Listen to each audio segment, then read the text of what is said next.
বর্ণিল আয়োজনে পাবনায় চলছে বাংলা বর্ষবরণ উৎসব। শহরের স্বাধীনতা চত্বর টাউন হল থেকে জানিয়েছেন সহকর্মী রিজভী জয়।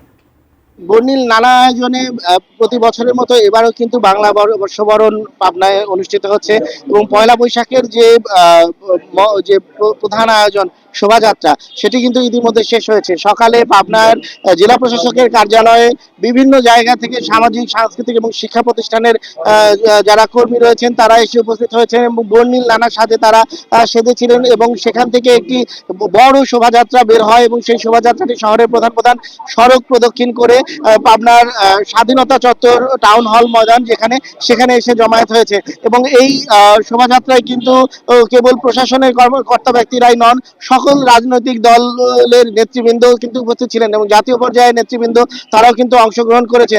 এর পাশাপাশি নানা বয়সের মানুষ তারা কিন্তু বর্ণিল সাজে সেজে আনন্দ উল্লাসের মধ্য দিয়ে এই যে শোভাযাত্রা সেটির মাধ্যমে বাংলা বর্ষকে বরণ করে নিয়েছে।